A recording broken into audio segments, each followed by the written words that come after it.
Yung iba sa inyo guys, again no, ito na naman, parang sinasabi dito na mag-ingat kayo sa pinagkakatiwalaan nyo sa pera. Mag-ingat kayo sa pagre-release ng pera kasi baka matakbuhan kayo. Ibon mang may layang lumipad. Parang lilipad yan away, far away from you mga kapiksi. So, be cautious guys. Be very, very extra careful sa mga tao na, ayan o, kapag ito'y napahiram nyo ng pera mga kapiksi, tatakbuhan kayo nito.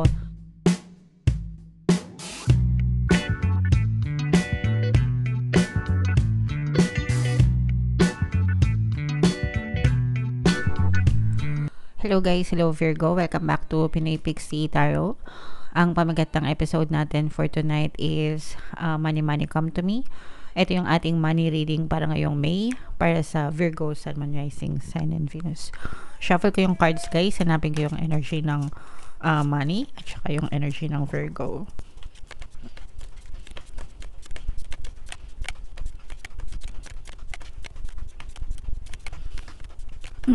So, ito yung money energy mga kapiksi. Ngayon naman, hanapin natin yung energy ng Virgo.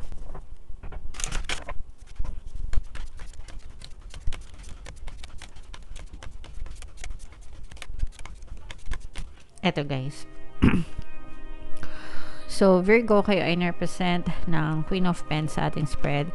Ito yung combination ng positive and negative energy mga kapiksi. General reading lang. Pwedeng mag-resonate, pwedeng hindi. So, pag money energy guys, pwedeng trabaho, negosyo, salapi, kaperahan, kabuhayan, investment, money in general, mga kapiksi. So, eto guys, Virgo, kayo ay represent ng Queen of Pens, no? Meron din presence dito ng fire sign, Aries, Leo, Sagittarius. For some of you guys, mag-ingat kayo sa mga investments, no? Sa mga pinaglalagakan nyo ng pera, mga kapiksi, sa mga pinagkakatiwalaan nyo. Kasi for some of you, pwede kayong mabiktima ng scam, lalo na ng somebody na close sa inyo. Fire sign energy, guys, Aries, Leo, Sagittarius. So, yung mga invite, yung mga nag-invite sa inyo, mare, tara, kape tayo, pards,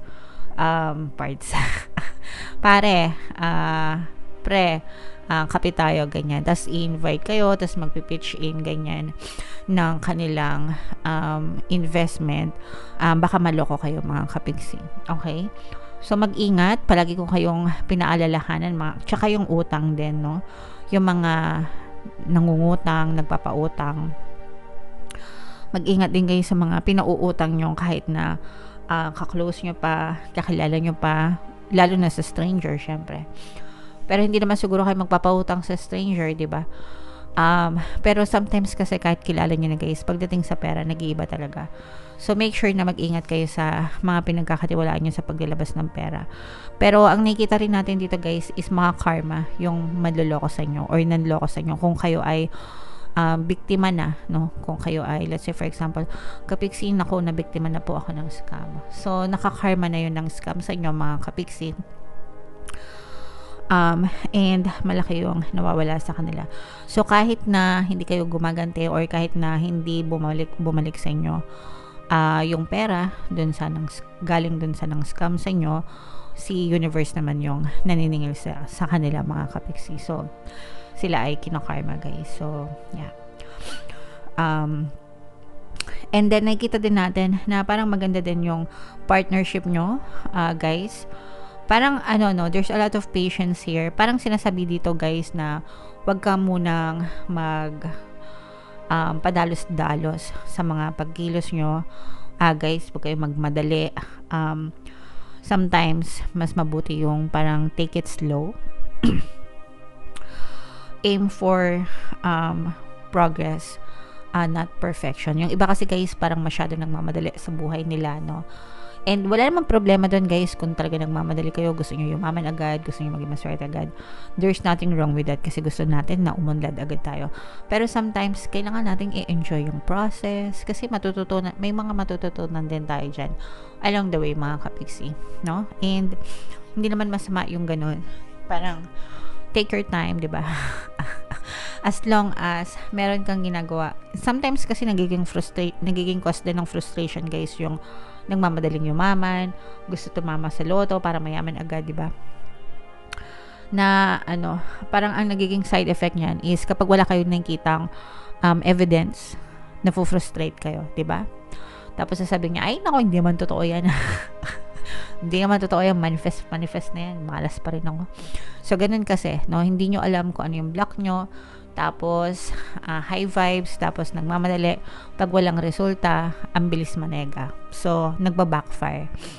And, nagbi-build pa siya ng mas maraming resistance. So, take it slow, mga kapiksi. Parang yun yung gustong sabihin sa inyo ng inyong mga gabay. Maganda din yung partnership nyo, kung meron kayong partnership, mga kapiksi. Yung iba sa inyo guys, parang feeling ko mga jowa nyo, mga partners nyo mismo sa pera or sa negosyo. So, mas lalo pang magiging matibay yan. And, yung iba sa inyo guys, parang makakatanggap naman kayo ng invitation for collaboration. So, ibig sabihin, baka merong gustong makipag-collaborate sa inyo. Usong-uso na yan guys, diba? Parang affiliate, mga kapiksi. Narinig kayo salitang affiliate. So, kung kayo ay nasa affiliate marketing, congrats, kasi nakikita natin na malayo pa yung pwede nyong marating when it comes to affiliate marketing. Yung iba sa inyo guys, again, no, ito na naman, parang sinasabi dito na mag-ingat kayo sa pinagkakatiwalaan nyo sa pera. Mag-ingat kayo sa pagre-release ng pera kasi baka matakbuhan kayo. Ibon mang may layang lumipad. Parang lilipad yan far away from you, mga kapiksi. So, be cautious guys.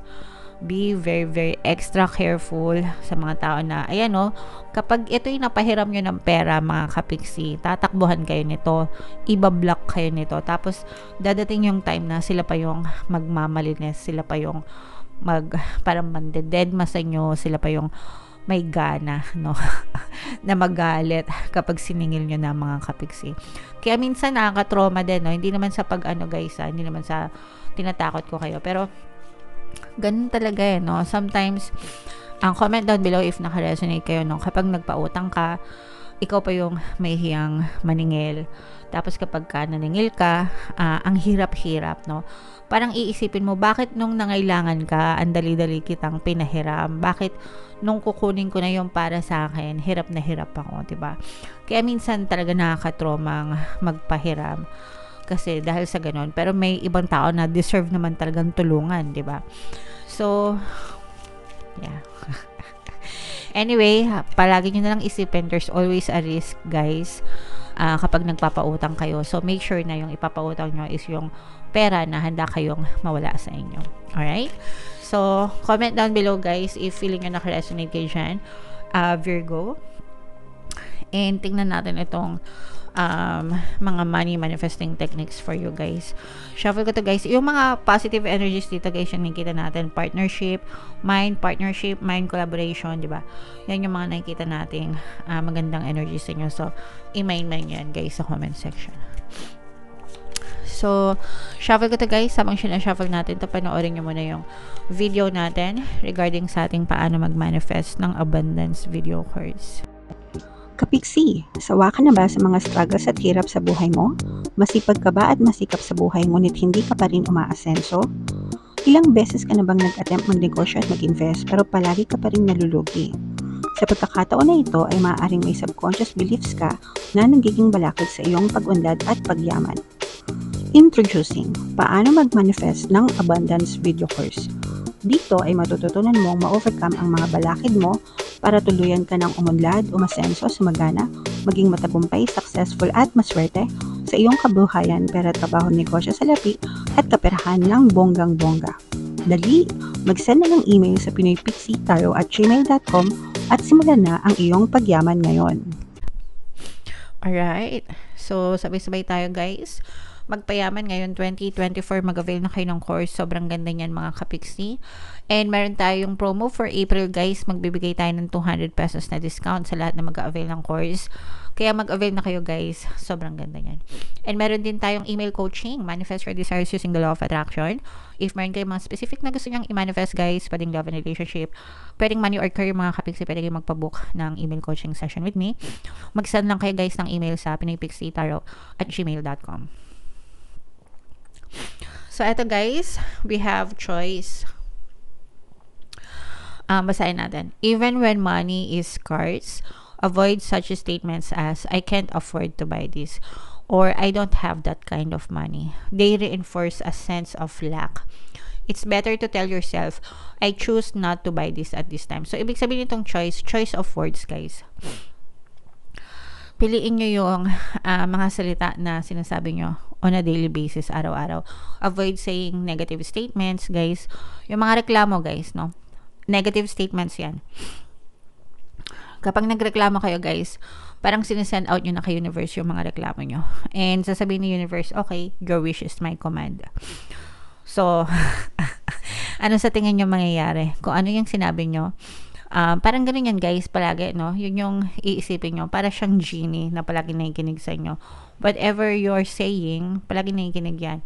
Positive man yan or negative, kung ano yung sinasabi nyo, it will be pushed out in your reality. Okay? So, pag sinabi mo, ay nako, wala na naman akong pera. Oops, sabi ng universe, okay, your wish is my command. Wala kang pera. Okay? Parang ganun lang yan, guys. So, make sure na inaayos nyo yung mga pananalita nyo. Yung mga sinasabi nyo on a daily basis. Kaya nga, palagi ko kayong ina-advise, diba? 3 affirmations when it comes to money, guys. Super effective. Tested ko na. Proven ko na. And palagi ko siyang sinasabi. Kaya nga, sinashare ko sa inyo, guys. Kasi sobrang nagbago yung buhay ko. Kaya nga sinishare ko sa inyo para magbago din yung buhay nyo. So, yung first affirmation is money, money come to me. Kaya nga nasa title na natin, di ba? Money, money come to me. Number 2 is yung palagi ako may pera and palagi ako nagkakapera. And number 3 is I am the king of abundance. I'm the queen of abundance. Okay? So, yung 3 affirmations yan, super effective, super simple mga kapigsi. Just say it over and over and over and over and over again on a daily basis, guys. I-comment nyo na rin sa baba, guys, no? Para wag nyo makalimutan. Practicing nyo, it takes habit, no? It takes practice, guys. Practicing nyo lang. And unti-unti, hindi naman yan instant, no? Na madalian, mag-work agad. Kailangan, parang ano yan, pagtatanim, no? Para kayo nagtatanim ng binhi sa inyong hardin. And pag nagtanim kayo, inaalagaan nyo. So, yung pag-affirm nyo on a daily basis, yun yung pag-aalaga nyo. Alright? Okay. So, yeah. Comment down below, Virgo, if feeling nyo nakaresonate kayo dyan. Yung mga pinapamain ko sa inyo, guys, i-main nyo na. Yung mga affirmations, i-comment nyo sa baba, kabisaduhin nyo, palagi nyo sabihin. Okay? Ito yung ating mga pampaswerte subliminal, guys. Pakinggan nyo para talagang maging maswerte kayo. And ito naman yung ating success stories ng paano mag-manifest ng abundance video course. Click here to subscribe, guys, and click here to join our membership program. Thank you for liking, sharing, and subscribing, and see you again next time. I love you all, guys. Have a nice day. Bye-bye.